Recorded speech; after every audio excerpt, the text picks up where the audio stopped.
Le sujet de la vidéo d'aujourd'hui, l'airsoft, qu'est-ce que c'est et son histoire.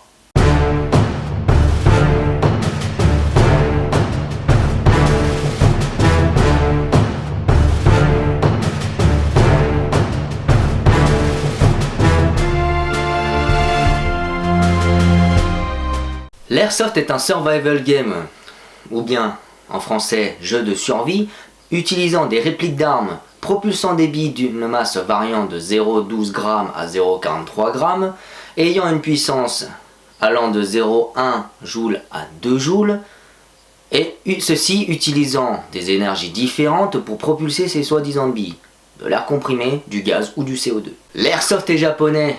À la base, les répliques étaient pour la collection ou pour le tir sur cible. Ce n'est qu'après que les Japonais eurent l'idée de les utiliser dans une activité sportive dont le principal enjeu était l'élimination de l'équipe adverse. Ah, les Japonais, leur concept de Battle Royale. Je vais donc vous raconter son histoire. Tout commence au Japon. À la fin de la Seconde Guerre mondiale, la nouvelle constitution japonaise, imposée par les États-Unis, interdisait à la population civile la détention d'armes. Cette réglementation interdisait la détention d'armes au domicile, même dans le cadre d'une collection. Ce qui, après, engendra de la part des collectionneurs une forte demande, prête à acquérir même une réplique complètement en plastique. Les premières répliques airsoft fonctionnelles virent le jour vers le milieu des années 1970. Et les premières répliques commercialisées au Japon, savez-vous quelle elle était? C'était le FAMAS. Ils commencèrent à jouer à des jeux opposant deux ou plusieurs équipes, prenant ainsi le nom de Survival Game, ainsi naquit la discipline de l'airsoft. Ouais, mais au début de l'airsoft, en fait ce qu'il faut savoir aussi, c'est que les répliques, elles étaient soit à air comprimé, genre comme au paintball avec une grosse bonbonne dans le dos, ou alors c'est qu'elles utilisaient les cartouches CO2 qu'on connaît maintenant.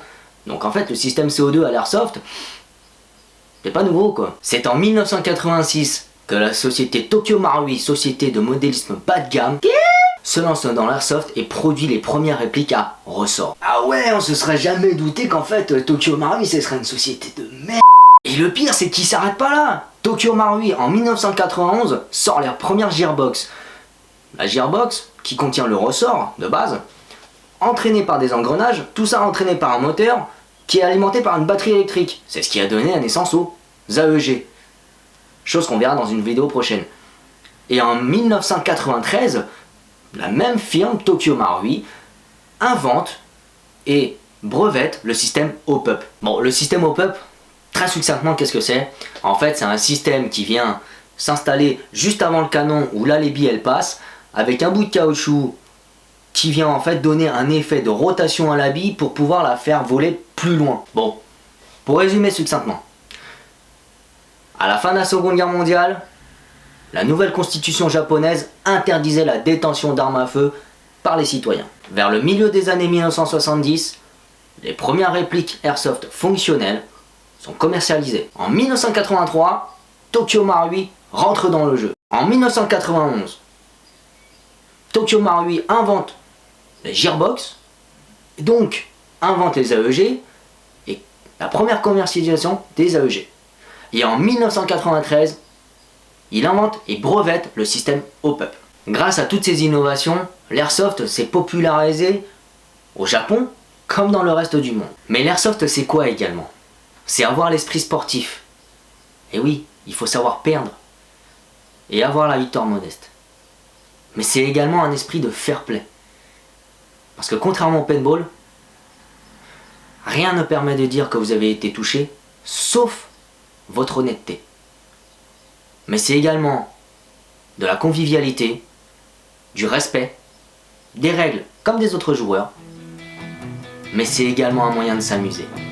Merci d'avoir regardé cette vidéo. N'hésitez pas à la partager si elle peut faire découvrir notre discipline et la faire comprendre aux autres. Au moins le premier but sera atteint. Allez, ciao!